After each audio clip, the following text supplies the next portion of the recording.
వందనాలు. అందరు బాగున్నారా? మంచిది. ఈ సమయంలో దేవుని యొక్క మాటల్లోనికి మనం వెళ్దాం. ప్రతి వారము చెబుతున్నట్లనే ఈ వారము కూడా దేవుని యొక్క వాక్యాన్ని మీతో నేను తెలియపరచాలనుకుంటున్నాను. ఈరోజు మీకు నేను దేవుని యొక్క వాక్యాన్ని దేని గురించి మీకు తెలియపరచాలనుకున్నాను అనుకుంటే, దేని గురించి మీకు తెలియపరచాలనుకుంటున్నా అంటే దెయ్యం పుట్టుక గురించి తెలియపరచాలనుకుంటున్నాను. దేని పుట్టుక గురించి? దెయ్యం పుట్టుక. ఎవరి పుట్టుక? దెయ్యం పుట్టుక. దెయ్యం యొక్క పుట్టుక మనం ఎందుకు తెలుసుకోవాలి కదండి? ఎందుకు తెలుసుకోవాలండి? దెయ్యం యొక్క పుట్టుకను మనం ఎందుకు తెలుసుకోవాలి? దేవుని గురించి తెలుసుకుంటే దేవుని మనం మంచిగా ఆరాధిస్తాం, అతన్ని నమ్ముతాం, అతను చెప్పిన రీతిగా బ్రతుకుతాం. అలా బ్రతికితే మనం ఏమవుతామని మనం ఆలోచించినప్పుడు పరలోకానికి వెళ్తాం మనం కదండి. ఎవరి విధంగా తెలుసుకుంటే దేవుని గురించి మనం తెలుసుకుంటే కదండి. ఎవరి గురించి? దేవుని గురించి తెలుసుకుంటే మనం ఎక్కడికి వెళ్తాం? ఆ వాక్య ప్రకారంగా మనం బ్రతుకుతే కదా, దేవుడు చెప్పిన రీతిగా మనం జీవిస్తే పరలోకానికి మనం వెళ్తాం. అంటే మరణించిన తర్వాత మరో లోకం ఉంది, ఆ లోకమే పరలోకం. ఆ పరలోకానికి మనం వెళ్తాం ఎవరి గురించి తెలుసుకుంటే. ఎవరి గురించి అండి? ఎవరి గురించి? దేవుని గురించి కదండి. దేవుని గురించి తెలుసుకుంటే మనం ఎక్కడికి వెళ్తామంటే పరలోకానికి వెళ్తాం.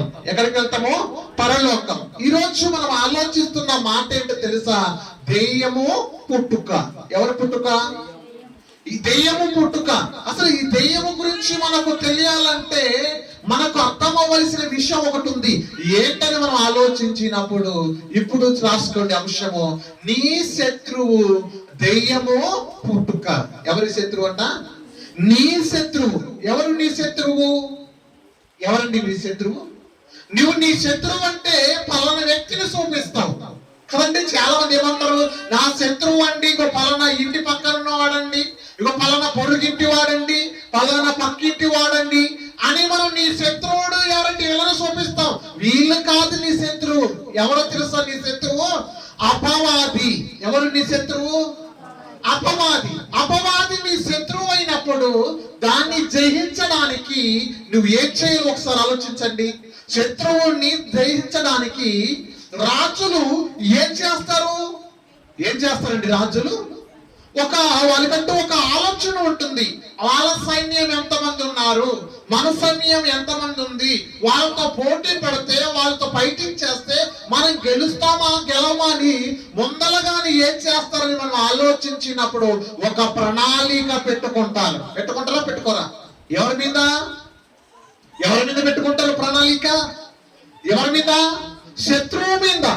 ఎవరైనా శత్రువు ఉంటే వాడిని ఎలా జయించాలి, ఎలా మనం అక్కడి నుండి కదండి ఇక బయటపడాలి, ఎలాగ మనం అతని నుండి తప్పించాలని ఒక ప్రణాళిక ఈ లోకములో ఉన్న మనుషులు వేస్తే కదండి. మరి నీ శత్రువు ఎవరో తెలుసా? అపవాది. నీ శత్రువు ఎవరు? అపవాది. మరి అపవాది నుండి మనం ఎలా తప్పించాలని ఒక ప్రణాళిక వేసుకోవాలా వద్దా? అర్థమవుతుందా? సాతాన్ని జయించాలంటే, సాతాన్ని మనం ఒకరిని ఓడించాలంటే మనము కూడా ఒక ప్రణాళికలోనే వెళ్ళాలా వద్దా? అందుకేనండి సాతాను మనుషులను ఎలా చేస్తుందో తెలుసా? సులువుగా సిక్కులలో పెట్టేస్తుంది. సాతాను ఏం చేస్తుందంట? సులువుగా సిక్కులో పెడుతుంది. ఎలా పెడుతుందని మనం ఆలోచించినప్పుడు ఒక మాట మీకు జ్ఞాపకం చేస్తాను. బైబిల్ గ్రంథంలో ఒక మాట మీకు జ్ఞాపకం చేస్తాను. ఒకసారి బైబిల్ ఉన్న ప్రత్యేకత కూడా చూడండి. ప్రకటన గ్రంథము చూడండి. ఒకసారి బైబిల్ ఉన్న ప్రత్యేకత కూడా చూడండి. ఇక ప్రకటన గ్రంథము 2వ అధ్యాయము 24వ వచనాన్ని సమయంలో మీకు జ్ఞాపకం చేస్తాను. 24వ వచనము చదవండి. 24వ వచనము: అయితే తుయాతైరులో కడమవారైన మీతో అనగా ఈ బోధను అంగీకరింపక సాతాను యొక్క గూఢమైన సంగతులను ఎరుగుమని చెప్పుకొను వారందరితోనూ నేను చెప్పుతున్నది ఏమనగా మీ పైన మరి ఏ భారము పెట్టను అంటున్నాడు కదండి. ఇక్కడ ఏమని చెబుతాడు యోహాను గారు? మీ మీద ఏ భారము నేను పెట్టను. ఎవరి మీద? ఎవరి మీద? ఎవరైతే వాక్యమును తెలుసుకొని ఆ బోధ ప్రకారము చెయ్యక, ఎలా ఉన్నారంట మనుషులు? వాక్య బోధ ప్రకారము చెయ్యట్లేదంట. మనిషి ఎలా ఉన్నాడంట? అర్థమవుతుందా? మనిషి ఎలా ఉన్నాడంట? బోధ కదా అదే చెబుతాడు కదా. ఏమని చెబుతున్నాడు, ఏమని మాట్లాడుతున్నాడు అంటే అనగా ఈ బోధను అనుసరింపక. దేనికంట? అర్థమవుతుందా? దేనికని చెబుతున్నాడు? ఈ బోధ. ఏ బోధ? దేవుడు చెబుతున్న బోధ, వాక్యము చెబుతున్న బోధ, దేవుని యొక్క సేవకులు చెబుతున్న బోధ. ఈ బోధను మీరు అంగీకరించట్లేదంట. ఏం చేయట్లేదంట? ఈ బోధను అంగీకరించట్లేదు. మరి ఏమంగీకరిస్తున్నారండి? ఈ బోధను మీరు అంగీకరించక అంటున్నాడు. మరి మనం దేన్ని అంగీకరిస్తున్నాము? దేన్ని అంగీకరిస్తున్నామంటే అక్కడ చెబుతున్నాడు. ఏమని చెబుతున్నాడు? ఏమంగీకరిస్తున్నామంటే సాతాను యొక్క, ఎవరి యొక్క? సాతాను యొక్క గూఢమైన సంగతులను ఎరుగుదుమని చెప్పుకొను వారితో. ఎవరంట? సాతాను యొక్క గూఢమైన సంగతులు. ఏ సంగతులు అంటున్నాడు? ఎవరి సంగతులు ఎరిగారు మీరు? వాక్యాన్ని ఎరిగారా? సాతాను యొక్క గూఢమైన సంగతులు ఎరిగారా? ఏమెరిగారు మనుషులంతా? మనం ఆలోచించినప్పుడు సాతాను యొక్క గూఢమైన సంగతులు తెలుసుకున్నారు. ఏం తెలుసుకున్నారు మనంతా? అదే చెబుతున్నాడు చూడు. అక్కడ మాట్లాడుతూ ఏమంటున్నాడు తెలుసా? లోతైన వాటిని అంటున్నాడు. ఎవరిదంట? సాతాను యొక్క లోతైన వాటిని ఎరుగుదురు అంటున్నాడు. దేని ఎరుగుదురు? మనము ఏమెరుగుతున్నాము? సాతాను యొక్క గూఢమైన సంగతులు లోతుగా ఉన్నాయి. అవి ఎలా మనల్ని ఈ లోకములోనికి పడేస్తున్నాయో, ఈ లోకములో మనల్ని ఎలాగైతే మోసపుచ్చుతున్నాయో, ఎలాగైతే మాట ద్వారా కానీ, క్రియ ద్వారా కానీ, ఎటువంటి పని ద్వారా కానీ మనల్ని ఏం చేస్తున్నాయని మనం ఆలోచించినప్పుడు తన యొక్క గూఢమైన సంగతుల చేత మనలందరినీ ఏం చేస్తున్నాయో తెలుసా? మోసపరుచుచున్నవి. ఎవరు మోసపుచ్చుతున్నారు? సాతాను మోసపుచ్చుతుంది. క్రైస్తవులైన మనము, దేవుడు నమ్ముకున్న మనము తెలుసుకోవాల్సిన విషయం ఏంటో తెలుసా? మనలను ఎవరు మోసపుచ్చుతున్నారంటే సాతాను మనల్ని మోసపుచ్చుతుంది. ఎవరు మోసపుస్తున్నారండి మిమ్మల్ని? ఎవరు మోసపుస్తున్నాడు? సాతాను మిమ్మల్ని మోసపుచ్చుతుంది. ఎలా మోసపుచ్చుతుందంటే ఇప్పుడు మనం చూస్తున్నాను చాలా మంది మిమ్మల్ని ఏం చేస్తుందో తెలుసా? వాక్యం వినకుండా సాతాను మిమ్మల్ని మోసపుచ్చుతుంది. ఎలాగంటే మీకు నిద్రమత్తు కలిగిస్తుంది. ఏం కలిగిస్తుంది? నిద్రమత్తు కలిగిస్తుంది. ఎవరు కలిగిస్తున్నారు? సాతాను మిమ్మల్ని మోసపుచ్చుతుంది. అంటే నువ్వు సింపుల్ గా సాతానికి ఏమైపోతున్నావో తెలుసా? తన యొక్క గూఢమైన సంగతుల్లో అది సింపుల్ గా, సులువుగా మిమ్మల్ని అందరినీ ఏం చేస్తుందో తెలుసా? అందరినీ ఏం చేస్తుందో తెలుసా? మోసపుచ్చుతుంది. అంటే శత్రువే జయిస్తున్నాడు మిమ్మల్ని. ఎవరు జయిస్తున్నారు? ఎవరు జయిస్తున్నారు అండి? ఎవరు జయిస్తున్నారు? శత్రువు నిన్ను జయిస్తుంది. నీ శత్రువు ఎవరని మనం ఆలోచించినప్పుడు నీ శత్రువు ఎవరో తెలుసా? అపవాది. నీ శత్రువు ఎవరు? నీ శత్రువు? అపవాది. అపవాది ఏం చేస్తుందని మనం ఆలోచించినప్పుడు మనుషులందరినీ సింపుల్ గా, సులువుగా అందరినీ కూడా ఏం చేస్తున్నాడో తెలుసా? మోసపరుచుతున్నాడు. వాడు ఏం చేస్తున్నాడు? వాడు మోసపరుచుతున్నాడు. అందుకే ఒక మాట మీకు జ్ఞాపకం చేస్తాను. ఎఫెసీయులకు రాసిన పత్రిక చూడండి. బైబిల్ ఉన్న ప్రతి ఒక్కరు కూడా చూడండి. కొన్ని మాటలు మనం జ్ఞాపకం చేసుకుందాం. ఎఫెసీయులకు రాసిన పత్రిక 2వ అధ్యాయము. ఎఫెసీయులకు రాసిన పత్రిక 2వ అధ్యాయము 2వ వచనాన్ని ఈ సమయంలో మీకు జ్ఞాపకం చేస్తాను. 2వ అధ్యాయం 2వ వచనం చదవండి. 2వ అధ్యాయం 2వ వచనము. మీరు వాటిని చెయ్యొచ్చు వాయుమండల సంబంధమైన అధిపతిని అనగా అవిధేయులైన వారిని ఇప్పుడు ప్రేరేపించు శక్తికి అధిపతిని అనుసరించి ఈ ప్రపంచ ధర్మము చొప్పున మునుపు నడుచుకొంటిమి. ఎలా నడుచుకుంటున్నారంట? మనుషులు ఎలా నడుచుకుంటున్నారో ఇక్కడ చెబుతున్నాడు. ఎలా నడుచుకుంటున్నారంట? ఈ ప్రపంచము ధర్మము చొప్పున నడుచుకుంటిరి. ఈ ప్రపంచం అంటే ఎవరు? మనుషులు. ప్రపంచం అంటే ఏంటి అర్థము? మనుషులు. మనుషుల్లో ఉన్న ధర్మము, వారికి ఉన్న మాటలు, వారు నడుస్తున్న తీరు, వారు మాట్లాడుతున్న విధానం, ప్రతిదీ చూస్తే ఈ లోకంలో నువ్వు కలిసిపోతే లోకము ఎలా ఉందో అలాగే ఉండవా? ఇప్పుడు మిమ్మల్ని ఒక మాట అడుగుతాను. వారానికి కదండి, వారానికి ఎన్ని రోజులు? 7 రోజులు. ఎన్ని రోజులు? 7 రోజులు. ఈ 7 రోజుల్లో ఆదివారం నువ్వు చర్చి మానేస్తే కదా ఎన్ని రోజులు దేవుడికి దూరం ఉన్నట్లు? ఎన్ని రోజులు? 14 రోజులు. అదే 2 వారాలు మానేస్తే దేవునికి ఎన్ని రోజులు దూరం ఉన్నట్లు? ఎన్ని రోజులు? 21 రోజు. 21 రోజు నువ్వు దేవునికి దూరమై ఈ లోకములో ఉన్నవారిలాగా, ఈ లోకములో నడిచిన వాళ్ళగా నువ్వు బ్రతికితే నీ మాట కూడా ఎలా మారిపోతుందో తెలుసా? లోకములో మాట్లాడినట్టే నీ మాట ఉంటది. ఈ లోకములో ఎలా నడుస్తున్నారో నువ్వు అలాగే నడుస్తావు. ఇంకా నీకు అర్థమయ్యే రీతిగా చెప్పాలంటే మనకందరికీ కరోనా వచ్చి మన దేశానికి కరోనా వచ్చి లాక్డౌన్ వేశారు. ఏం వేశారు? లాక్డౌన్ పెట్టారు. ఈ లాక్డౌన్ పెట్టిన తర్వాత చర్చిలు మూసేశారు, గుళ్ళు మూసేశారు, అన్ని మూసేశారు. ఇక ఈ 2 సంవత్సరాలు కూడా ఏం చేశారంటే దేవునికి దూరంగా వెళ్ళిపోయారు.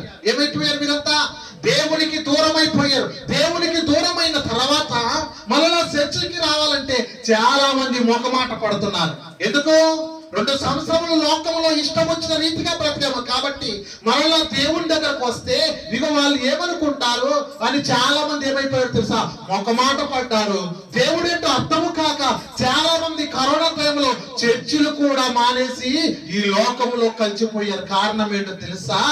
వారు దేవునికి దూరమై పోయారు. కారణం అంటే ఈ ప్రపంచ ధర్మము చొప్పున చేస్తున్నారు. ఎలా చేస్తున్నారంట? ఈ ప్రపంచ ధర్మము చొప్పున ప్రతి ఒక్క మనిషి చేస్తున్నాడు. అందుకే ఇక్కడ చెబుతున్నాడు, మీరు అలా మోసపోకండి. ఎవరు? వాక్యం ఎరిగిన వారు, క్రీస్తును తెలుసుకున్న వారు మనం మోసపోకూడదు. అర్థమవుతుందా? మనం మోసపోకూడదు. ఎందుకు మనం మోసపోకూడదు అంటే ఇక్కడ మాట్లాడుతున్నాడు. ఏమని చెబుతున్నాడు? మీరు వాటిని చేయొచ్చు అంటే, వాటిని అంటే ఈ వాక్యాన్ని మీరు చేయొచ్చు. ఏమని చెబుతున్నాడు? వాయుమండల సంబంధమైన అధిపతిని. ఏమంటున్నాడు? వాయుమండలం అంటే కానీ భూమి అంతా ఏముందంటే వాయువు ఉంది, గాలి ఉంది. ఈ గాలి అంతా కూడా ఎలా ఉందో తెలుసా? ఆకాశ మండలము సమూహముతో మీరు పోరాడుతున్నారు. ఎవరితో పోరాడుతున్నారు? దురాత్మ సమూహముతో మీరు పోరాడుతున్నారు. వాయుమండలముతో మీరు పోరాడుతున్నారా లేదా? పోరాడుతున్నాం. అందుకే దేవుడు చెబుతున్నాడు. ఏమని మాట్లాడుతున్నారంటే వాయుమండల సంబంధమైన అధిపతిని అనగా అవిధేయులైన వారిని ఇప్పుడు ప్రేరేపించు శక్తికి అధిపతిని అనుసరించి ఈ ప్రపంచ ధర్మము చొప్పున మునుపు నడుచుకుంటిమి. ఎలా నడుచుకున్నామంట? మనం మునుపు క్రీస్తును నమ్మక మునుపు మనము నడుచుకుంటిమి. ఎలా నడుచుకున్నామంటే మనం ఆలోచించవలసింది ఏంటంటే, ఇగో ఈ వాయుమండల సంబంధమైన అధిపతి పేరేంటి? ఎవరండి? ఈ వాయుమండలముకు అధిపతి పేరేంటి? సాతాను గాడు. వాడి పేరేంటి? దెయ్యం, సాతాను. వీడు ఏం చేస్తున్నాడంటే ప్రతి ఒక్క వారిని ఏం చేస్తున్నాడని మనం ఆలోచించినప్పుడు అవిధేయులైన వారిని ప్రేరేపించుచున్నాడు అంట. ఎవరిని ప్రేరేపిస్తున్నాడు? అవిధేయులు. ఇక్కడ మీరు అవిధేయం ఉంటే ఎవరు మోసపుచ్చుతారు? మిమ్మల్ని? ఇక సాతాను మోసపుచ్చుతుంది. ఇక్కడ నువ్వు అస్సలు అవిధేయంగా నువ్వు కూర్చోవద్దు. నువ్వు అస్సలు ఇక్కడ కదని ఏదో చర్చికి వచ్చాను కదండి అందుకే కూర్చొని వెళ్ళిపోతున్నట్లుగా నువ్వు కూర్చోవద్దు. నువ్వు ఇక్కడ కూర్చుంటే నీ బాడీ మొత్తం, నీ శరీరం మొత్తం దేవునికి అర్పించే వాళ్ళగా కూర్చోవాలి తప్ప ఇక్కడ అవిధేయంగా కూర్చుంటే నువ్వు దేవుణ్ణి మోసపుచ్చుతున్నావు. నిన్ను మోసపుచ్చుతుంది ఎవరు తెలుసా? సాతాను. ఎవరు మోసపుచ్చుతున్నాడు నిన్ను? సాతాను. ఇక్కడ ఎవరు అవిధేయంగా ఉండకూడదు. అవిధేయంగా ఉంటే వాక్యం నీకు అర్థం కాక నీకేమొస్తుందో తెలుసా? నిద్ర వచ్చేస్తుంది. అవిధేయంగా ఎవరు కూడా కూర్చోవద్దు. నువ్వు ఎలా కూర్చోవద్దు తెలుసా? విధేయత చూపి కూర్చుంటే నువ్వు దేవుని యొక్క వాక్యాన్ని అంగీకరిస్తావు. విధేయతను నువ్వు కూర్చుంటే దేవుని యొక్క మాటల ప్రకారంగా నువ్వు బ్రతుకుతావు. అలా బ్రతుకుతే నువ్వు దేవుని స్థానంలో గొప్పగా ఉన్నట్లు. నువ్వు అధేయత చూపిస్తే నిన్ను సాతానుగాడు ఏం చేస్తాడో తెలుసా? లోకంలోనికి నిన్ను లాగేస్తాడు. మునుపు ఎక్కడి నుండి వచ్చారు? మీరంతా ఈ లోక ధర్మము చొప్పునే వచ్చారా లేదా? తాగుబోతులుగా ఉన్నవారు ఉన్నారు కదండి. ఈ లోకంలో దొంగతనాలు చేసేవారు విన్నారు. ఈ లోకంలో చూస్తే ఇక్కడ కూర్చున్న వారిలో ఓ కదండి పాత జీవితాన్ని మనం చూస్తే ఎలా ఉంది మన పాత జీవితం అంతా కూడా కదండి. ఏదో ఒకటి ఉంది మన వెనక. తాగుబోతులో కదండి, తిరుగుబోతులో, చుట్టలు తాగేవారు, సారు తాగేవారు, ఏదో ఒకటి ఉంది మన వెనక కదండి. వాటన్నిటిని మనం మానేసి ఇప్పుడు ఎలా ఉన్నామంటే క్రీస్తు యొక్క మాటల ప్రకారంగా, క్రీస్తు చెప్పిన విధంగా మన జీవితాలు మార్చుకొని మంచిగా ఇప్పుడు బ్రతుకుతున్నాం. మరలా మీరు అవిధేయులుగా ఉంటే మళ్ళీ ఏమైపోతారో తెలుసా? మరలా లోకములోనికి మీరు కలిసిపోతారు. అవిధేయులుగా మనము ఉండకూడదు. ఉండకూడదు. ఏమని చెప్తున్నాడో తెలుసా దేవుడు? సాతాను చూసి మీరేంటయ్యా భయపడుతున్నారు? వాడికి మిమ్మల్ని కదా అవిధేయులుగా చేస్తాడని, మిమ్మల్ని కదని మోసపుచ్చుతాడని, మిమ్మల్ని గూఢమైన సంగతులు, లోతైన సంగతులు మిమ్మల్ని కూడా తన గుప్పిట్లోనికి లాక్కుంటాడని మీరు బాధపడవలసిన అవసరత లేదు. ఎందుకో తెలుసా? దేవుడు మొట్టమొదటిగా యుద్ధము చేసింది ఎవరితో తెలుసా? ఎవరితో యుద్ధము చేశాడు దేవుడు? అపవాదితో దేవుడు యుద్ధము చేశాడు. ఎవరితో యుద్ధం చేశాడు దేవుడు? ఎవరు దేవునికి శత్రువు? ఎవరండి దేవునికి శత్రువు? అపవాది. నీవెవడవు? మనం ఎవరమండి? దేవుని కుమారులం, దేవుని కుమార్తెలం. దేవుని కుమార్తెలైనప్పుడు మనం కూడా మన శత్రువు ఎవరు మన శత్రువు? సాతాను. ఎవరు మన శత్రువు? సాతాను. ఇది మీకు అర్థం అవ్వాలంటే మీరు కదండి ఎప్పుడైనా కదండి మన ఇంటితో గొడవ పెట్టుకున్నాం అనుకోండి కదా, మన అన్నదమ్ములతోనే గొడవ పెట్టుకున్నది ఎవరు? నాన్న పెట్టుకున్నాడు గొడవ. ఎవరితో? వాళ్ళ తమ్ముడితోనో అన్నతోనో గొడవ పెట్టుకున్నాడు. నాన్న గొడవ పెట్టుకుంటే నాన్నతో పాటు కుమారులు కూడా వాళ్ళతో మాట్లాడతాడా? చూడండి, ఎంత రక్త సంబంధులైనా, ఎంత దగ్గటి వారైనా నాన్న వాళ్ళతో గొడవ పెట్టుకుంటే కుమారుడు ఏం చేస్తాడు? వీళ్ళ కుటుంబం ఏం చేస్తుంది? వాళ్ళతో మాట్లాడరు. వీళ్ళిద్దరు కలిసేంత వరకు ఈ కుటుంబాలు రెండు మాట్లాడతాయా? మాట్లాడవు కదండి. అందుకే చూడండి, మనము కూడా దేవునికి శత్రువు ఎవరంటే సాతాను మనకేంటంటే మనకు కూడా శత్రువు. ఎందుకంటే దేవుని యొక్క కుమారులము మనం. అందుకే సాతానుతో దేవుడు ఏం చేస్తున్నాడంటే యుద్ధము చేశాడు. సాతానుతో ఏం చేశాడు దేవుడు? యుద్ధము చేశాడు. ఒకసారి ఆ మాటని జ్ఞాపకం చేస్తాము. ప్రకటన గ్రంథము చూడండి ఒకసారి. బైబిల్ గ్రంథములో ప్రకటన గ్రంథము చూడండి. బైబిల్ గ్రంథములో ప్రకటన గ్రంథము 12వ అధ్యాయము, ప్రకటన గ్రంథము 12వ అధ్యాయము 7వ వచనము చదవండి.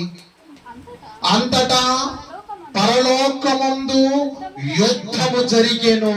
మిఖాయేలు అతని దూతలు ఆ ఘట సర్పముతో యుద్ధము చేయవలని ఉండగా ఆ ఘట సర్పమును దాని దూతలను యుద్ధము చేసిరి గాని గెలవలేకపోయిరి గనుక పరలోకమందు వారికి స్థలము లేకపోయెను. ఎవరండి ఇక్కడ కనపడుతుంది మనకి? ఎవరితో యుద్ధం జరిగింది? శత్రువుతో యుద్ధము జరిగింది. ఎవరితో యుద్ధము జరిగిందండి?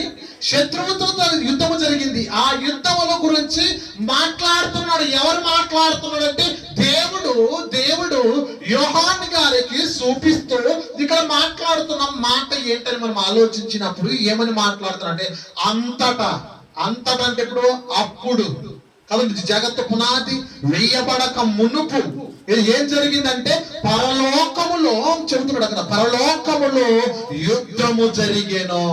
ఎక్కడ జరిగిందండి యుద్ధము? అంటే మొట్టమొదటి యుద్ధం ఎక్కడ జరిగిందో తెలుసా? ఎక్కడ జరిగింది? పరలోకములో యుద్ధము జరిగింది.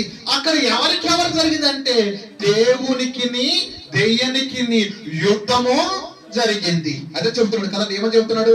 మిఖాయేలు. ఎవరు మిఖాయేలు? ఎవరు? దేవుని యొక్క దూతలు. ఎవరి దూతలు ఇవి? మిఖాయేలు దేవుని యొక్క దూతలను.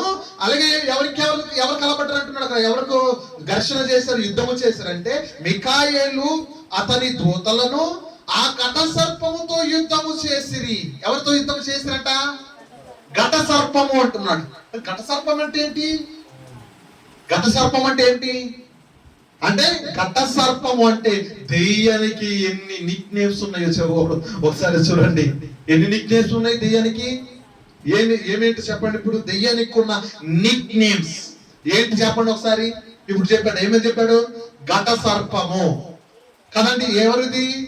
దెయ్యం, సాతాను, అపవాది, ప్రేతాత్మ, పిశాచి. కానీ ఎన్నో పేర్లు ఉన్నాయి దానికి. ఉన్నాయా లేవా? క్రూర మృగము అంటాడు ఈ ప్రకటన గ్రంథంలో. ఎలాగన్నది? క్రూర మృగం అంటే భయంకరమైన మృగం ఇది.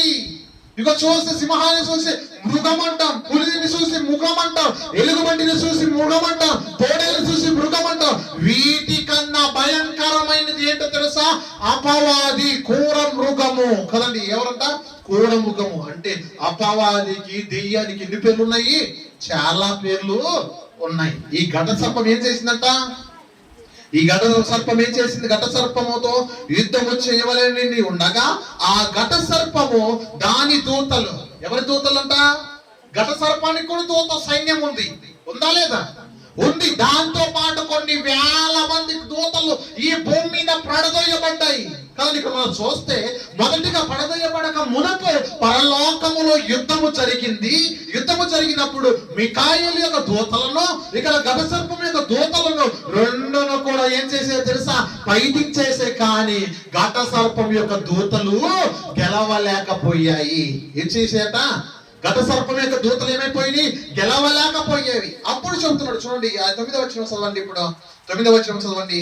కాగా సర్వలోకమును మోసపుచ్చు అపవాది అనియు సాతాననియు పేరు గల అది ఆది సర్పమైన మహా ఘట సర్పము పడదొయ్యబడెను.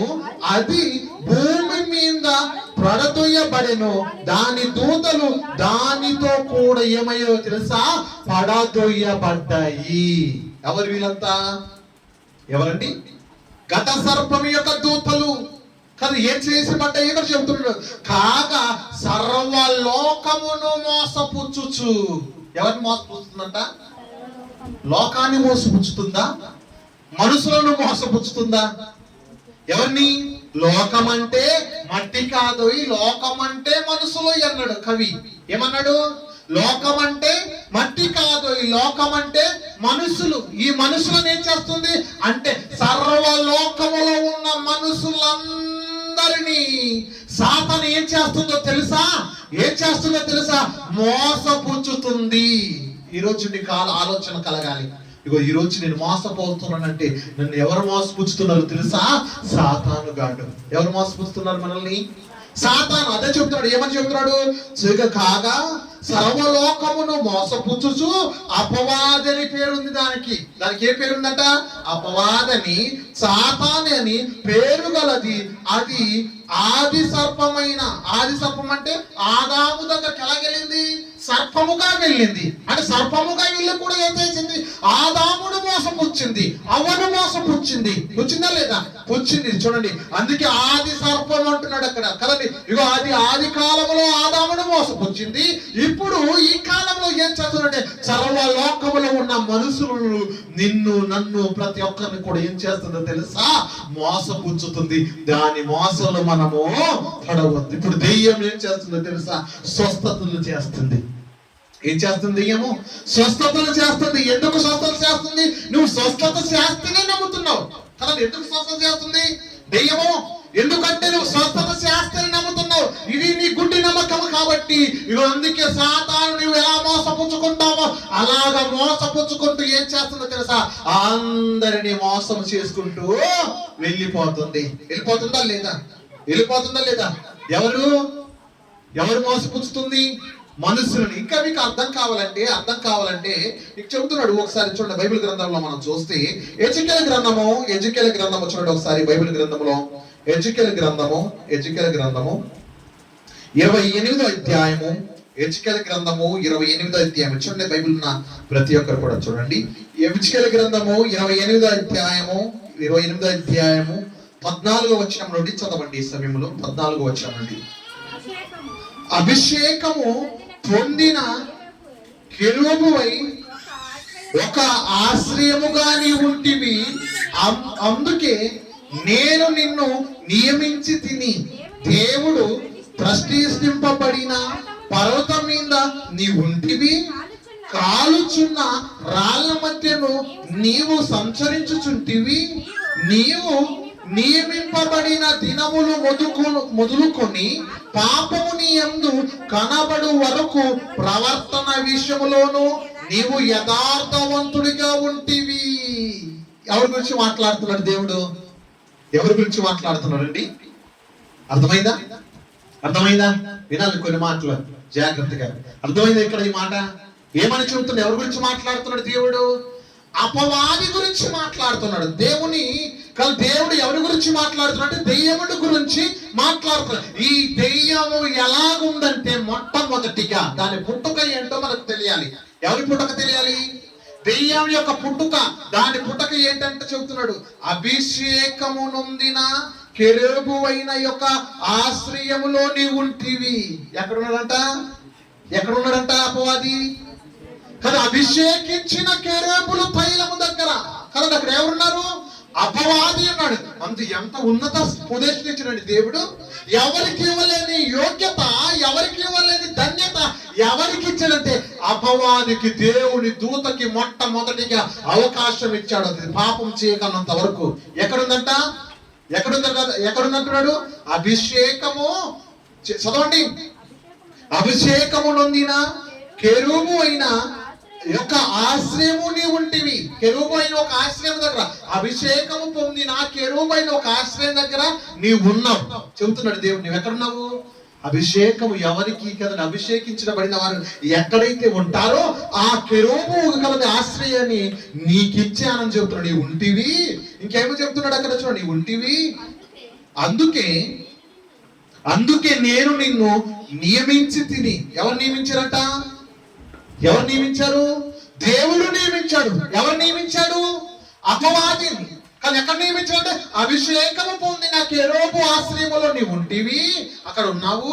నిన్ను నేను నియమించి ఉన్నాను. ఎవరు నియమించారు? సాతాన్ని. దేవుడే నియమించాడు. అంటే సాతాన్ అంటే అదొక దూత. అదేంటి? దూతని ఎవరు నియమించాడు? దేవుడే. ఒక ప్రాణి అన్ని దూతల కన్నా ఈ దూత అన్నింటిలో ఎలా ఉందో తెలుసా? బెటర్ గా ఉంది. అన్నిటికన్నా గొప్పగా ఉంది. అందుకే దీన్ని ఏం చేసినా తెలుసా? దేవుడు నియమించాడు. దేవునికి ప్రతిష్ఠింపబడి పర్వతం మీద నీకు ఉంచి తిని. ఎక్కడ ఉంచినట్టు దేవుడు ప్రతిష్ఠించిన ఒక స్థలం ఉంది. ఎవరు ఉండవలసిన స్థలం అది? ఎవరు ఉండవలసిన స్థలం అండి? దేవుడు ఉండవలసిన స్థలం అది. కానీ ఈ రోజు మనం కూడా లోకంలో చూస్తే కానీ సీఎం ఉంటాడా? సీఎం ఉంటాడు. సీఎంకి ఎవరు ఉంటాడు? పిఎం ఉంటాడు. సీఎంకి ఎవరు ఉంటాడు? పిఏ ఉంటాడు. ఇప్పుడు సీఎం లేనప్పుడు ఈ పిఏ ఏం చేస్తాడో తెలుసా? ఇప్పుడు సీఎం పోస్ట్ లో కూర్చొని కాళ్ళ మీద కాలేసి వీడు ఆటలు వేసుకుంటూ ఉంటారు. ఇంకా మీకు అర్థం కావాలంటే ఈ లోకంలో చూడండి, ఎస్ఐ ఉన్నాడు అనుకోండి. ఎస్ఐ ఉంటే ఎస్ఐ కింద ఒక డ్రైవర్ ఉన్నాడు అనుకోండి. ఎస్ఐ కన్నా డ్రైవర్ ఓరాక్షన్ ఎక్కువ చేస్తాడు కదండి. అలాగే అటువంటి పొజిషన్, అటువంటి స్థితి ఎవరికి ఇచ్చాడంటే సాతానికి ఇచ్చాడు. ఎక్కడ ఇచ్చాడంటే అన్ని స్థానంలో. అభిషేకం పొందిన ఆ స్థలంలో నీకు ఆశ్రయం ఉన్నది. నేను నిన్ను నియమించినాను. ఇగో ప్రతిష్ఠించబడిన పర్వతం మీద ఒక స్థలం ఉంది. ఆ స్థలంలో నిన్ను ఉంచాను. ఇంకేం చెబుతున్నాడు? ఉంటివి, కాలుచున్న రాళ్ళ మధ్య నువ్వు సంచరించుచుంటివి. అక్కడ ఎలా ఉన్నదా? దేవుడి దగ్గర ఎలా ఉంది? కాలుచున్న రాళ్ళ మధ్య కాలుచున్నవి ఏదంటున్నాడు? రాళ్ళు కాలుతున్నాయి. అంటే ఆయన పాదముల చుట్టూ ఏముందో తెలుసా? అగ్ని ఉంది. ఆయన పాదముల చుట్టూ ఏముంది? అగ్ని ఉంది. అటువంటి పరిస్థితిలో అక్కడ కూడా ఎవరికి హక్కు ఇచ్చాడంటే సాతానికి. అన్ని దగ్గర ప్లేస్ ఇచ్చాడు దేవుడు. ఎక్కడికి ఇచ్చాడు? ఒక స్థానంలో ఉంచాడు, అభిషేకం పొందిన స్థానంలో ఉంచాడు. తర్వాత ఎక్కడ కూర్చున్నది మనం ఆలోచించినప్పుడు ప్రతిష్ఠింపబడిన స్థలములో ఉంచాడు. ఆ రాళ్ళ మండుచున్న ఆ రాళ్ళ మధ్య ఉంచాడు. ఇంకెలా ఉంచినట్టున్నాడు చదవండి. నీవు నియమింపబడిన దినములు మొదలుకొని పాపము నీ యందు కనబడు వరకు ప్రవర్తన విషయంలోను నీవు యథార్థవంతులుగా ఉంటివి. ఎలా ఉన్నాడు సాధనప్పుడు? దేవుడు ఒక్కొక్కటి ఇస్తున్నప్పుడు ప్రవర్తన విషయంలో చాలా యథార్థతగా ఉందా లేదా? ఎలా ఉంది అంట? యథార్థముగా ఉంది సాతాను. అదే వాళ్ళ యథార్థముగా ఉందంట. చూడండి, ఉండి చదవండి 16 వచనము. అయితే నీకు కలిగిన విస్తారమైన వర్తకము చేత లోపల, ఎక్కడట? లోపల నీవు అన్యాయమును పుచ్చుకొని పాపము చెయ్యవచ్చితివి గనుక దేవుని పర్వతం మీద నీకు ఉండకుండా నేను నిన్ను అపవిత్ర పరిస్థితిని ఆశ్రయముగా నున్న కేరేబు కాలుచున్న రాళ్ళ మధ్యను నీవికను సంచరింపవు. నిన్ను నాశనము చేసి తిని నీ సౌందర్యము చూసుకొని నీవు గర్వించిన వాడవై నీ తేజస్సు చూసుకొని నీ జ్ఞానమును మెరుపుకొంటివి. కావున నేను నిన్ను నేలకు పడవేసేదను. రాజులు చూచుచుండగా నిన్ను ఏలన కప్పగించేదను అని ఇక్కడ చెబుతున్నాడు. ఎవరి గురించి? సాతాను గురించి. నువ్వు చాలా యథార్థవంతుడిగా విన్నావు. ఎప్పుడైతే నీ ప్రవర్తన విషయంలో లోపల నువ్వు ఏదైతే ఆశించావో, దేవుని కన్నా ఎక్కువగా నీ సింహాసనుడు ఏదైతే పెట్టాలని ఆలోచించావో, ఈ ఆలోచన బాగోలేదు కాబట్టి నిన్ను ఆ అభిషేకించిన స్థలములో నుండి, ఆ మండుచున్న రాళ్ళ మధ్యలో నుండి నిన్ను ఏం చేస్తానో తెలుసా? తోసేస్తాను. ఏం చేస్తానంట? తోసేస్తాను. అది నువ్వు ఎలా ఉన్నావో తెలుసా? దెయ్యం ఎలా ఉందంట? దెయ్యం ఎలా ఉంది? దెయ్యం ఎలా ఉందండి? దెయ్యం ఎలా ఉంటున్నాడు? నీ సౌందర్యము. దెయ్యం ఎలా ఉంటదంట? దెయ్యం అంటే అర్థం ఏంటి? సౌందర్యము. ఎవరైతే అందము సౌందర్యాన్ని చూసి మురసపోతారో వాళ్ళు ఎవరో తెలుసా? దెయ్యము. ఎవరంట? దెయ్యం.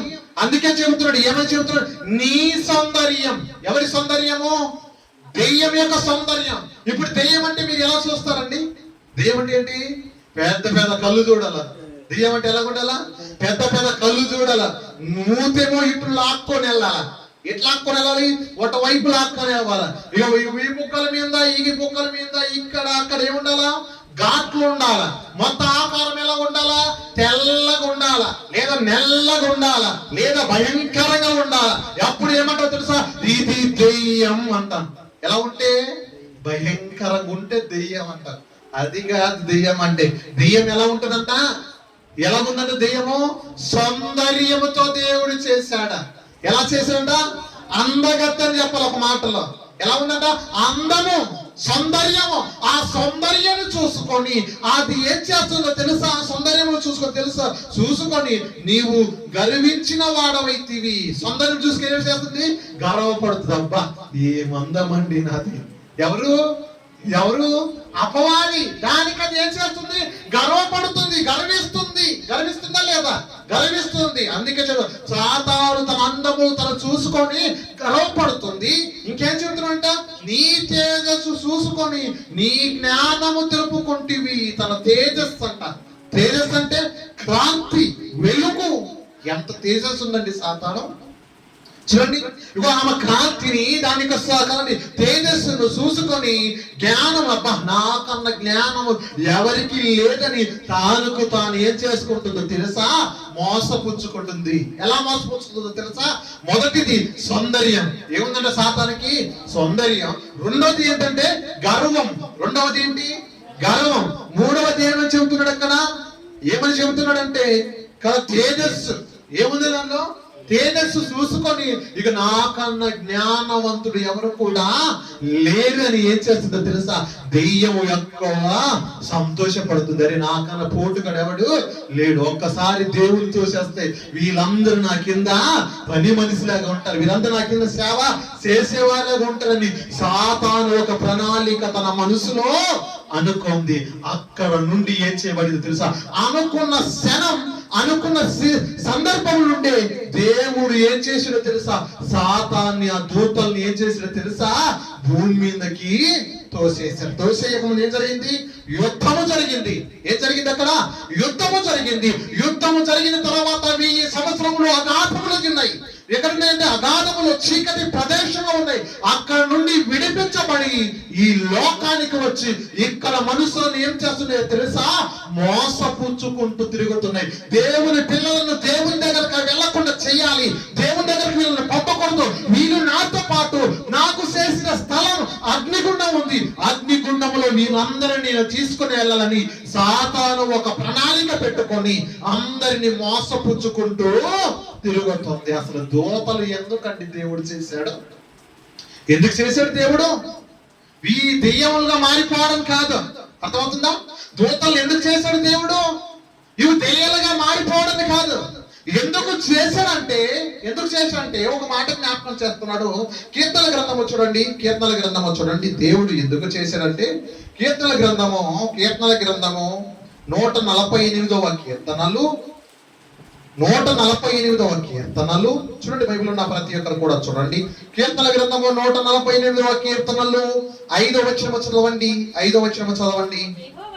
యెహోవా ఆజ్ఞ అవి పుట్టెను. అవి అంటే ఎవరు? ఏం పుట్టాయి? ఏం పుట్టాయండి? ఇక్కడ ఏం చెబుతున్నాడు? ఇక్కడ ఏమని మాట్లాడుతున్నాడు? యెహోవా ఏం చేశాడ? యెహోవా ఆజ్ఞ ఇయ్యగా అవి పుట్టెను, అవి యెహోవా నామమును స్తుతించును గాక. ఎవరు పుట్టారంట? ఎవరు పుట్టారో చెబుతున్నాడు అక్కడ. ఈ అధ్యాయం అంతా కూడా మనం చూస్తే ఎవరు పుట్టారంటే దూతలు పుట్టాయి. అవి అంటే ఎవరు? దూతలు పుట్టాయి. ఎవరి ద్వారా పుట్టాయి దూతలు? దేవుని ఆజ్ఞ ద్వారా పుట్టాయి. ఇప్పుడు ఎవరి గురించి చూస్తున్నాం మనం? దెయ్యము పుట్టుక గురించి చూస్తున్నాం. ఎవరి పుట్టుక? దెయ్యము పుట్టుక. దెయ్యం పుట్టుక ఎలా పుట్టిందంటే దేవుడు ఆజ్ఞ ఇయ్యగవి పుట్టావి.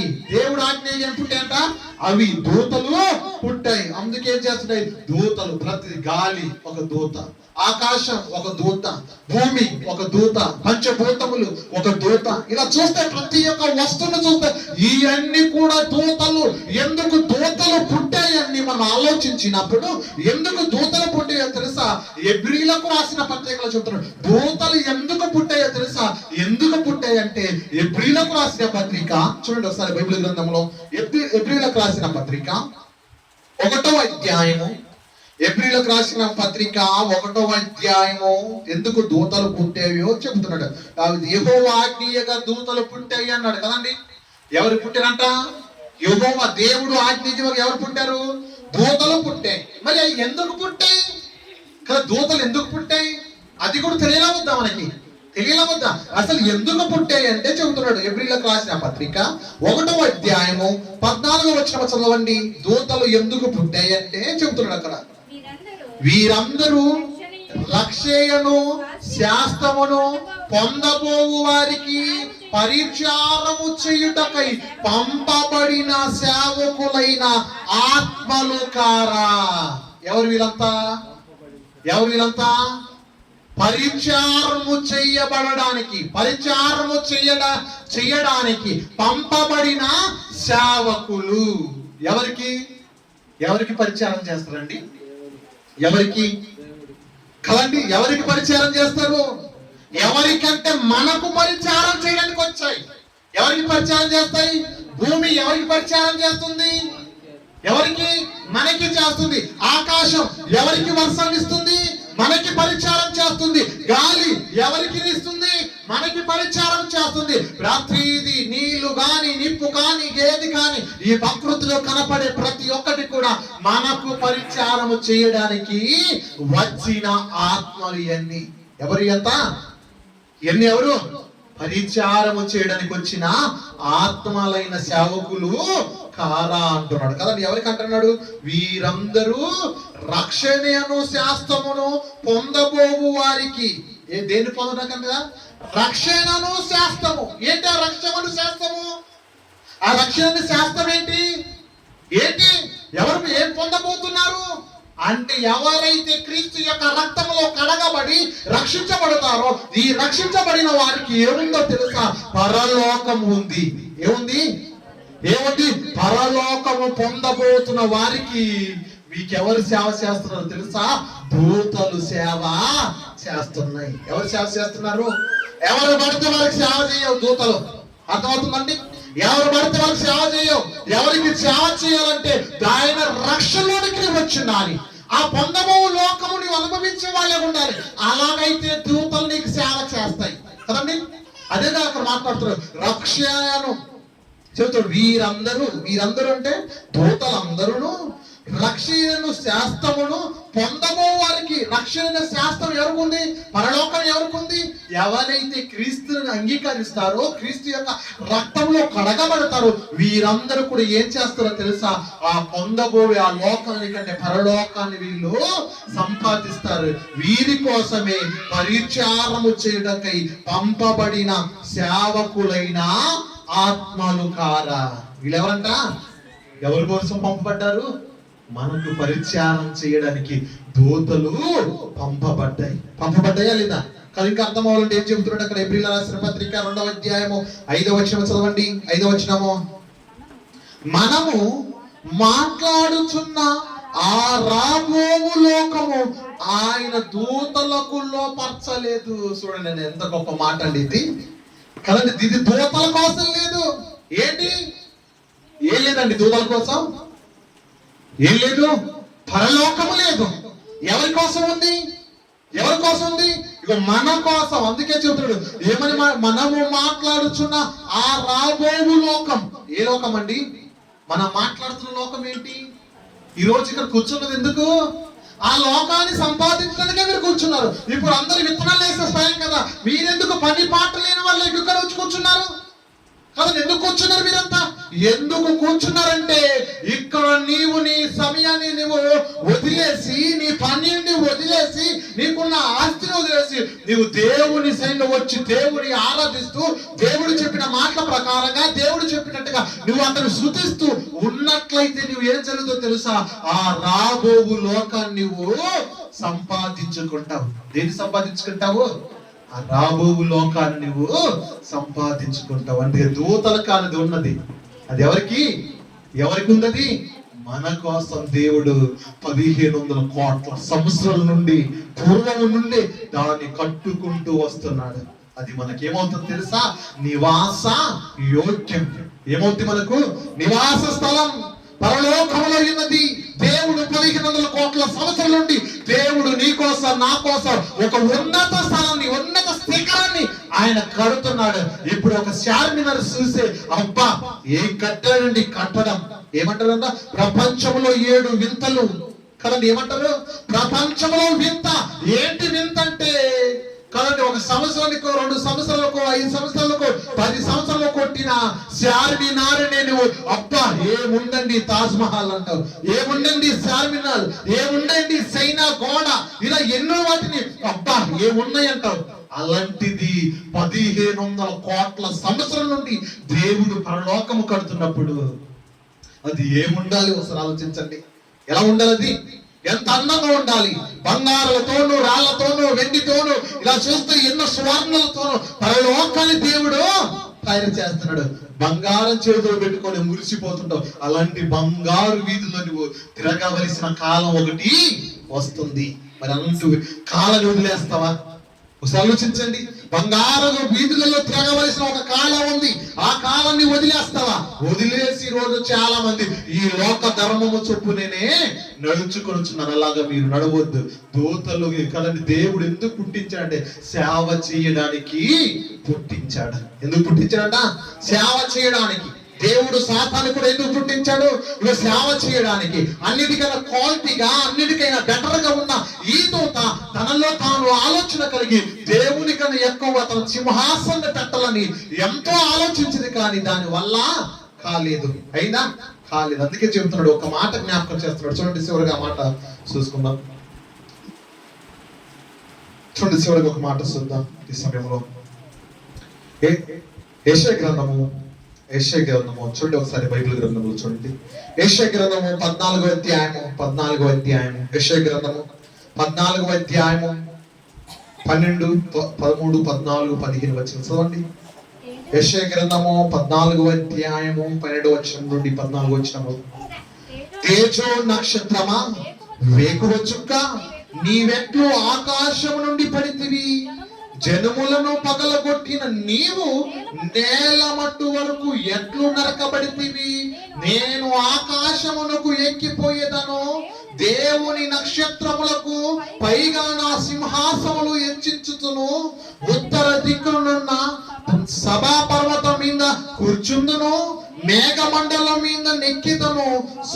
మహోన్నతునితో నన్ను సమానముగా చేసుకొనునని నీవు మనసులో అనుకొంటివి కదా. ఎక్కడ అనుకున్నాడట? మనస్సులో. కానీ ఎక్కడ అనుకున్నాడట? మనసులో. అదే క్వశ్చన్ వేస్తూ మాట్లాడుతున్నాడు యెషయా ప్రవక్త ద్వారా. ఏమని చెబుతున్నాడు? తేజో నక్షత్రమా. ఎవరమ్మా?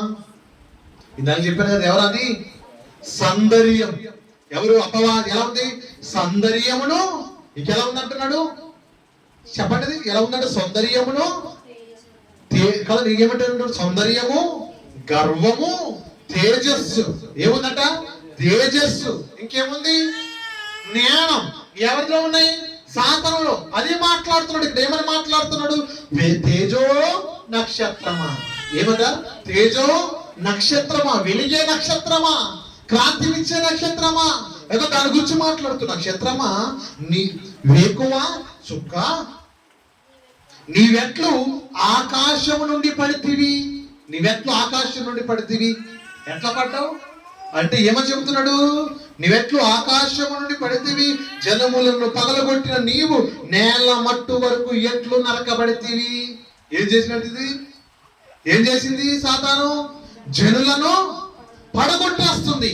సాతాను యొక్క పని ఏంటి? జనులను పడగొట్టేయడం. జనులను ఏం చేయాలి? పడగొట్టేయాలి. ఎవరు పడగొట్టాలి? సాతాను. అందుకే చెప్తున్నాడు హబక్కూకు గ్రంథము 1వ అధ్యాయము 15వ వచనంలో చెబుతున్నాడు. ఏమని చెప్తున్నాడు? వాడు గాలము వేసి ఏం చేస్తున్నాడు? వాడు గాలము వేసి మానవులందరినీ గుంచిలాగి ఉన్నాడు, ఉరులు ఒక్కి చిక్కించుకొని ఉన్నాడు. వాడు ఏం చేస్తున్నాడ? ఎవరిని? ఇక మనుషులందరినీ ఏం చేస్తున్నాడు తెలుసా? వాడు గాలం వేస్తున్నాడు. అరే నువ్వు గాలం పడతావా? చిన్న చేపలు జల్లలు, మట్టలు ఇవన్నీ ఏం చేస్తాయి? గాలంలో పడతాయి. కానీ ఈ గాలంలో పడే చేపలు వలలో పడవు. వలలో పడే చేపలు గాలములో పడవు. కానీ ఎక్కడ పడతాయి? గాలంలో పడతాయి. వలలో పడే వాటికి ఉంటది 2000 వచ్చ, 3000 వచ్చ, 4000 వచ్చ, ఏదో ఖర్చు పెడితే ఏం చేస్తాయి? అందులో చేపలు పడుతుంటాయి. అంటే చూడు ఎలా వేస్తాడు సాతాను. వాడి యొక్క ప్రణాళిక ఉంది. గాలం వేస్తున్నాడు, ఊరిలో వస్తున్నాడు, వలలో వేస్తున్నాడు. ఎలా పడతారో దానికి తెలుసు. కాబట్టి ఎలా పడతావా అని వాడు ఏం చేస్తున్నాడు తెలుసా? నీ మీద ప్రయోగాలు చేస్తున్నాడా లేదా? చేస్తున్నాడు. అందుకే చెబుతున్నాడు ఇక్కడ దేవుడు. ఏమని చెబుతున్నాడు అంటే, జనములను పగలగొట్టిన నీవు నేల మట్టు వరకు ఎట్లు నరకబడితివి. ఏమన్నాడు సాతాను గారు? ఎలా ఉన్నాడట? జనములను ఏం చేస్తున్నాడ? పడగొట్టాడు. జనులను ఏం చేయడం? వాడు పని. జనుల పని ఏం చేయడం? పడగొట్టడం. అంటే మనల్ని ఏం చేస్తున్నాడు? విశ్వాసంలో పడేస్తున్నాడు. విశ్వాసం నుండి మనల్ని అందరినీ పడిపోయే స్థితిలో తీసుకుని వెళ్తున్నాడు. అంటే అందరిని మనుషులందరినీ ఏం చేస్తున్నాడు తెలుసా? పడేసుకుంటూ వెళ్ళిపోతున్నాడు. ఇక్కడ ఒక ప్రశ్న వేశాడు. ఏమని వేశాడంటే, నీవెట్లు నరకబడితివి. ఏమైందంట? నీవెంత నరకబడ్డావు. నరకబడి ఇప్పుడు ఏమైపోయావు తెలుసా? ఈ కథ కింద పడిపోయి ఉన్నావు. ఇప్పుడు ఏమైపోయావు తెలుసా? కాల కింద నీవు ఉన్నావు. ఎక్కడున్నాడు సాతాను గాడు? ఎక్కడున్నాడు? కాల కింద ఉన్నాడు. జనముల పైన అధికారము కలిగించిన సాతాను గాడు ఇప్పుడు ఎక్కడ ఉన్నాడంటే నీ కాళ్ళ కింద ఉన్నాడు. ఎలా కాళ్ళ కింద ఉన్నాడు తెలుసా? ఇప్పుడు ఎలాగ కాళ్ళ కింద ఉన్నాడంటే, దేవుడు మొట్టమొదలుగానే తెలియపరచాడు. ఏమని చెప్పాడు? ఇగో అవ్వ, నువ్వు చెయ్యమన్న పని నువ్వు చెయ్యలేదు కాబట్టి నేను నిన్ను శపించేదనా. తర్వాత ఏమంటున్నాడు? సాతాను గారి కూడా చెప్తున్నాడు. ఒకసారి ఆ మాట మీకు జ్ఞాపకం చేస్తాను. చూడండి, ఆది కాండము చూడండి ఒకసారి. బైబిల్ ఉన్న ప్రతి ఒక్కరు కూడా చూడండి. ఆది కాండము 3వ అధ్యాయము 16వ వచనం చదవండి. ఆది కాండం 3వ అధ్యాయం 16వ వచనము. ఆయన స్త్రీతో చదవండి, నీ ప్రయాసము నీ గర్భవేదన నేను మిక్కిలి హెచ్చించెదను. వేదనలతో పిల్లలు కందువు. నీ భర్త ఎడల నీకు వాంఛ కలుగును. అతడు నిన్ను ఏలునని చెప్పాను. ఆయన 15వ వచనం నుండి చదవండి. 15వ వచనం. మరియు నీకును అంటే ఎవరు అక్కడ? ఎవరితో మాట్లాడుతున్న మాట? ఘట సర్పము, ఆది సర్పముతో మాట్లాడుతున్న మాట అది. ఎవరిని? ముగ్గురిని శపించాడు దేవుడు అక్కడ. చేయొద్దన్న పనిని చేసేసరికి ముగ్గురిని శపించాడు. మొదటికి ఎవరిని శపించాడు? ఆది సర్పముతో చెబుతున్నాడు కదా. ఏమని చెబుతున్నాడు అంటే చదవండి ఇప్పుడు. మరియు నీకును అంటే ఆది సర్పమునకును. ఆది సర్పం అంటే ఎవరు? మళ్ళా అది కూడా మీకు క్వశ్చన్ రావచ్చు. ఆది సర్పం అంటే ఎవరు? సాతాను గాడు. ఎవడు? సాతాను. ఎవరికి? నీకు అంటే ఎవరికి? సాతానికి. ఇంకెవరికంట? స్త్రీకిని, నీ సంతానమునకు ఆమె సంతానముకు వైరము కలగ చేసినను. అది నిన్ను తల మీద కొట్టును, నీవు దాని మడిమ మీద కొట్టుతావని చెప్పాను. ఏమని చెప్పాడు ఇక్కడ? ఎవరికెవరు ఇప్పుడు? సాతానికిని, స్త్రీకిని. ఎవరికండి? సాతానికిని, స్త్రీకిని. ఏం జరుగుతుందంటే వైరం జరుగుతుంది. ఏం జరుగుతుంది? ఎవరికంటే సాతానికి, స్త్రీకి. కదండి, ఏం జరుగుతుందని మనం ఆలోచించినప్పుడు వైరం జరుగుతుంది కదండి. ఇప్పుడు ఏం చేయాలో తెలుసా? ఇదిగో స్త్రీ యొక్క సంతానం అన్నిటిని రక్షించాలంటే స్త్రీ ద్వారానే ఏం కలగలో తెలుసా? ఒక కుమారుడు జన్మించాలి. ఎవరి ద్వారా జన్మించాలి?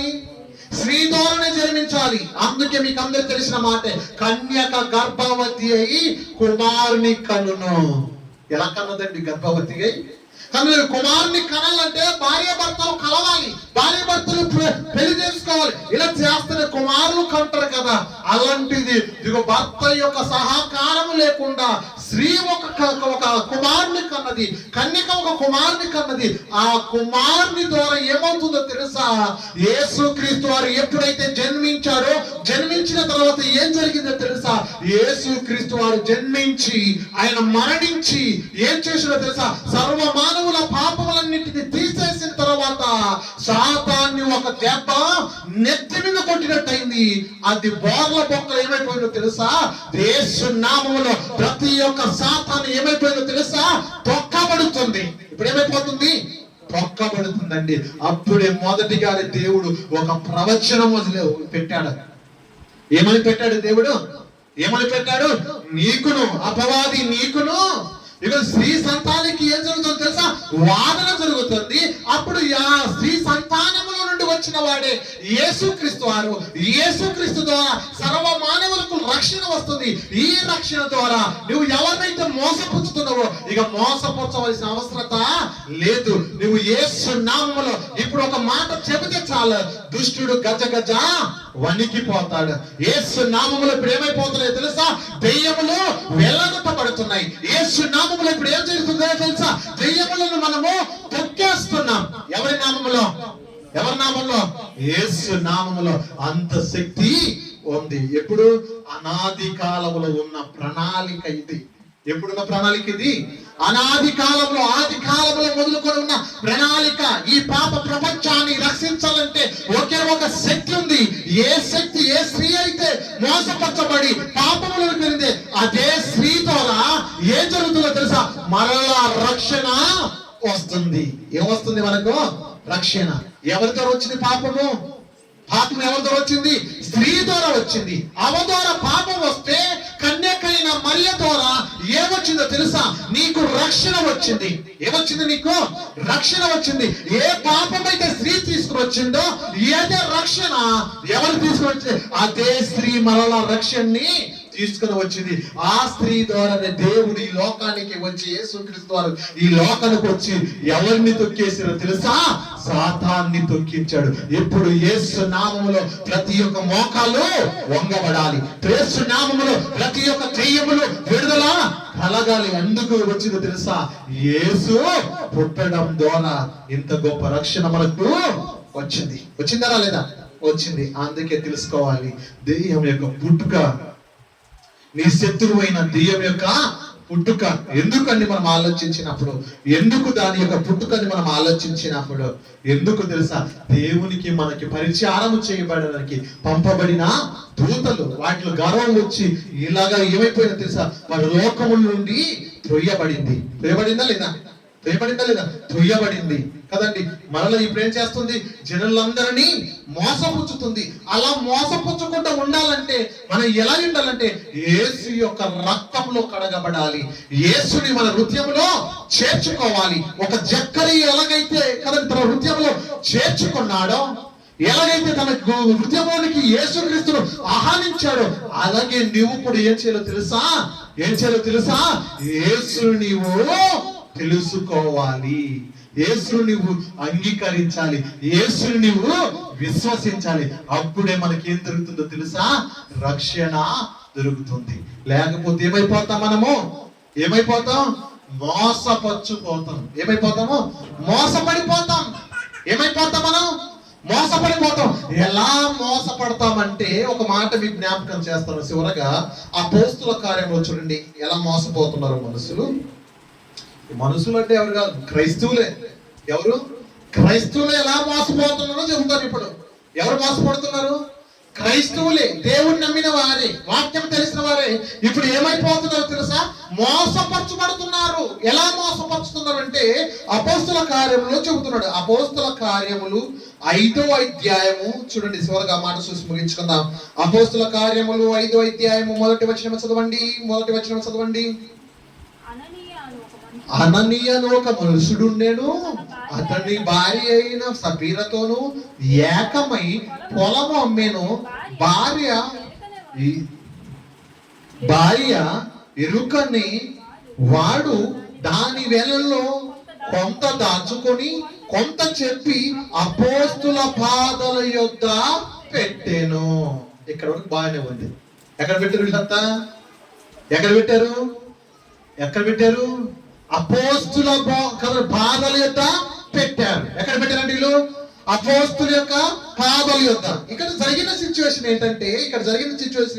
ఏంటని మనం ఆలోచించినప్పుడు, మొదటి శతాబ్దంలో ఎప్పుడండి?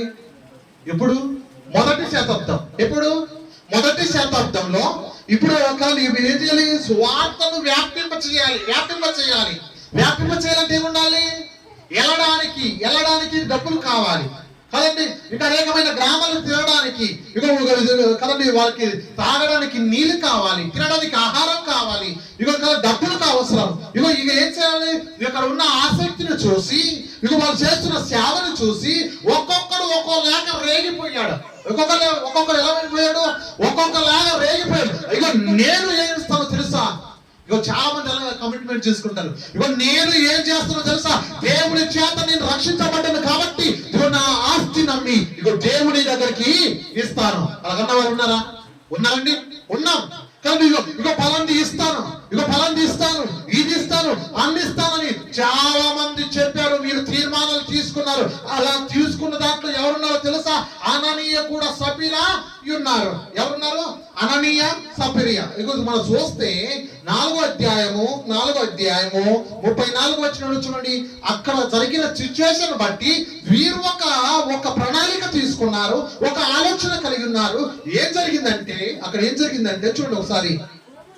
భూములైనను ఇళ్ళైనను కలిగిన వారందరూ వాటిని అమ్మిన వాటి వేళ తెచ్చి అపోస్తుల పాదల యొక్క పెట్టిరి. ఏం చేసినట్టు ఇదంతా అపోస్తుల యొక్క పాదల యొక్క పెట్టారు. ఎవరు? అక్కడ రక్షించబడిన వారు. అక్కడ 3000 మంది రక్షించబడ్డారు 2వ అధ్యాయములో. ఇక 4వ అధ్యాయం వచ్చేసరికి ఇక్కడ 5000 మంది రక్షించబడ్డారు. ఇలా విశ్వసించిన వాళ్ళంతా కూడా ఏక హృదయమును ఏక మనసును కలగవారై ఉండి వాళ్ళు ఏం నిర్ణయం తీసుకున్నారో తెలుసా? భూములైనను ఏం నిర్ణయం తీసుకున్నారు? మనకు భూములు ఉన్నాయి కాబట్టి భూమిని అమ్మి దేవుని యొక్క స్వార్థత పెడతాం. ఇల్లున్నాయి కాబట్టి ఇల్లు నమ్మి దేవునికి ఇద్దాం. కలిగిన వారందరూ వాటిని అమ్మిన వేళ అంటే ఏంటి? అమ్మింది 2 లక్షల డబ్బులు తెచ్చి అపోస్తుల పాదల యొద్ద పెట్టారు. ఎవరెద్ద పెట్టారు? అపోస్తుల పాదల యొద్ద పెట్టారు. అప్పుడు ఇవన్నీ చూస్తున్నప్పుడు అరే దేవుని కోసం నేను కూడా అలా చేయాలరా అనుకున్నారు. ఎవరు అనుకున్నారు? అననీయ సపీరా. వీళ్ళు ఏం చేశారు? మంచి కమిట్మెంట్ మీదనే వెళ్ళారు. వీళ్ళు ఏం చేశారు? భూమిని అమ్మేశారు, తెచ్చి ఎక్కడ పెట్టారు? అపోస్తుల యొక్క పాదల యొద్ద పెట్టారు. పెట్టిన తర్వాత అప్పుడు మాట్లాడుతున్న మాట చదవండి. ఇప్పుడు ఏమని చెబుతున్నారు అక్కడ? అప్పుడు పేతురు, అననీయ, నీ భూమి వేలలో కొంత దాచుకొని పరిశుద్ధ ఆత్మను మోసపుచ్చుకొనుటకు సాతాను. ఇక్కడ చూడండి, ఎవరు ఇక్కడ ఉన్నారు? సాతాను ఎందుకు నీ హృదయమును ప్రేరేపించుచున్నది. ఎవరు ప్రేరేపిస్తున్నారండి? ఎవరు ప్రేరేపిస్తున్నారు? ఎవరు? నీ హృదయాన్ని ఎవరు ప్రేరేపిస్తున్నారు? సాతాను నీ హృదయమును ప్రేరేపిస్తుందా లేదా? ఎవరిని ప్రేరేపిస్తుంది అంటే హృదయములో నీకు ప్రేరేపణ వస్తుంది. అంటే అరే ఈరోజు చర్చి మానేద్దాం, ఆదివారం ఈ ఒక్క వారము ఆగేద్దాం. ఎవరు ప్రేరేపణ ఇది? సాతాను యొక్క ప్రేరేపణ. అయ్యో మీటింగ్ అయ్యగారు పెట్టారు, ఇంత డబ్బులు ఇవ్వాలా? అస్సలే లేవు. ఇది ఎవరి ప్రేరేపణ? సాతాను యొక్క ప్రేరేపణ.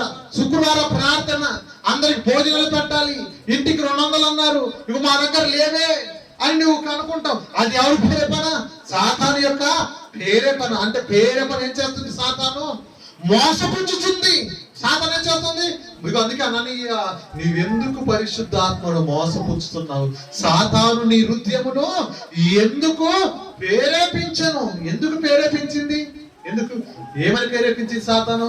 మొత్తం దేవునికి ఇస్తే నువ్వు ఎలా బ్రతుకుతావు అననీయ సపీరా అని చెప్పిందా లేదా?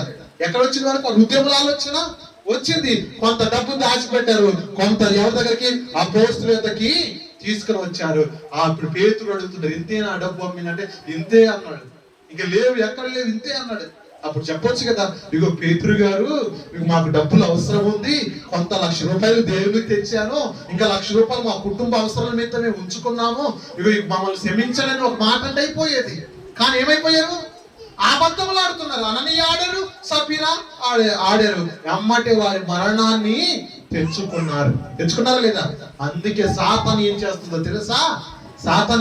తెలుసా? నీ హృదయాన్ని ప్రేరేపింప చేస్తుంది. సాతాను ఏం చేస్తుంది? ఏ ప్రేరేపణ? దేవునికి వ్యతిరేకమైన ప్రేరేపణ వస్తుందంటే నువ్వేమనుకోవాలో తెలుసా? నన్ను సాతాను మోసపుచ్చుతుంది అన్నది. ఏమనుకోవాలి నువ్వు? నన్ను ఎవరు మోసపుచ్చుతున్నారు? సాతాను మోసపుచ్చుతుంది అన్నది నువ్వు తెలుసుకోవాలా వద్దా? అందుకే నీ శత్రువు సాతాను యొక్క పుట్టుక, దెయ్యం యొక్క పుట్టుక. ఎందుకంటే నీ శత్రువులు ఏ ప్రణాళిక ఉన్నాడో నువ్వు దానికన్నా రెట్టింపు ప్రణాళిక కలిగి ఉండాలా వద్దా? అందుకే వాడు ఎలా వస్తున్నాడా? వాడు మీ విరోధైన అపవాది గద్దించు సింహం వల్లే ఎవరిని మింగుదుమని ఏం చేస్తాడ? అటు ఇటు తిరుగుతూనే ఉన్నాడు. ఎటు తిరుగుతున్నాడు? అటు ఇటు తిరగడం వారికి వచ్చాయి కదా. మన పేరు చెప్పి మనల్ని మోసపుచ్చే స్కామ్ వచ్చింది. మన పేర్లు చెప్పి మనం ఏం చేస్తారు?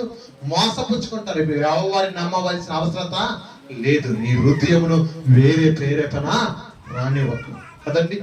ఈ వాక్యం మీరు తెలుసుకున్న మీరు సాతాన్ని ఎలా జయించాలో కూడా తెలుసుకున్నారు. కాబట్టి ఈ వాక్య ప్రకారంగా మీరందరూ కూడా బ్రతకాలని ఈ మాటలు నేను ముగిస్తున్నాను. దేవుడి వాక్యాన్ని దీవించిన గాక. ఆమేన్. ప్రార్థన చేసుకుందాం. మహాపరిశుద్ధుడా